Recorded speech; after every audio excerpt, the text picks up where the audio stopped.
I was working the overnight shift as a pressman for a small morning edition newspaper near home. My crew and I had just finished printing that day's paper and had a gap in the production schedule at about 2 a.m. We weren't going to have anything to print till the morning shift came in, so our head pressman assigned maintenance tasks to a few guys and tasked me with driving a load of grocery store flyers to a Gannett newspaper distribution center about 30 kilometers away. This facility happened to be within shouting distance of my house. Well, shouting distance if one were to shout really, really loud. But you get the idea. After dropping off the flyers in the straight truck, I decided to stop by my house and kiss my wife and son while they were sleeping and tell them I love them. I remember being concerned that the truck's loud diesel engine might disturb my neighbors that early in the morning and that I would have to be careful navigating my house as I was still wearing my pressman's blues that might be a bit dirty. Oh, well. It seemed worth any risk as I was smitten with my family and hated working at night. Especially the part about being away from them. So, yeah. I pulled up in front of my house and immediately noticed that there was a big black Dodge truck parked in my driveway. Always found it odd that you park on a driveway but drive on a parkway. But I digress. This truck was not recognizable as belonging to anyone I knew, so I double-timed it to the front door out of concern for a possible intruder. Once at the front door, I could clearly hear sounds from the master bedroom window next to the door. Sounds I recognized as my wife whilst engaged in coitus, but with some other dude grunting and moaning along. What to do, what to do? Noticing that the front door was ajar, I sprang into action. Gently as was prudent, I kicked the door the rest of the way open and said loudly, "Honey, I'm home." In a really sarcastic tone. Think William H. Mackey in the movie Pleasantville. If you have not seen it, it's worth a look. The ensuing chaos was mildly hilarious, a blur of naked male as cheeks streaked from my bedroom to the bathroom, then closed and locked the door. I looked in the bedroom at my wife. She was sitting up in the bed covered neck down with a sheet, sobbing and saying she was sorry over and over.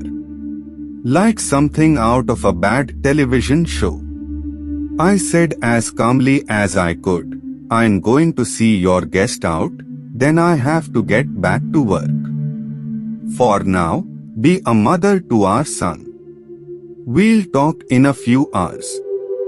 Then, I picked up a pair of pants from the floor that was obviously not mine and closed the door, my wife now becoming slightly hysterical.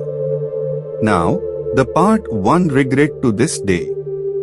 I knocked on the bathroom door and said as gently as I could, "Say man, I have your pants out here. Open up a bit and I'll pass them through. Then get the fuck out of my house." He opened up a wee bit and took his pants from me. Then, about a minute later, he opened the door. I sucker punched the fellow in the mouth the second his face came into view, drawing blood immediately. A look of shock appeared on the guy's face as if to say, "What?" "I didn't do nothing," I retorted. "Leave now. Call the police if you must, but do it somewhere else." He never did. Turns out, he was a coworker at my wife's place of employment, and was also married, so he didn't want his wife to find out. It is, and was, against my nature to use violence in an offensive manner. At the time, I rationalized it as being self-defense, an intruder in my home. But that's bullshit. He didn't take anything my wife did not give up willingly. I was simply responding to the turmoil of emotions and that awful pain of heartbreak clawing my chest apart. Still not okay. I wish none of that evening had happened, but most of all wish I hadn't hit the guy. He left and so did I, drove the company truck back to Green Bay, ears burning, bawling like a child the whole way. My first broken heart, but not the last. The woman I had pledged my love and fidelity to had hurt me in a way I had only heard about before that night. Heartbreak was not a real thing to me until I felt it for myself. Wow! It's real after all. Pains in the chest and sick to the stomach, the total package. It was customary when I worked nights that my wife and I would have sex in the morning when I returned home. Not that day or ever again, it turned out.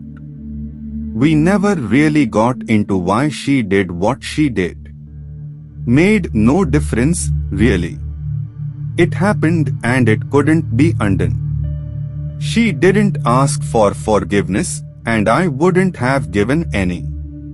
I moved forward with my life and let things go.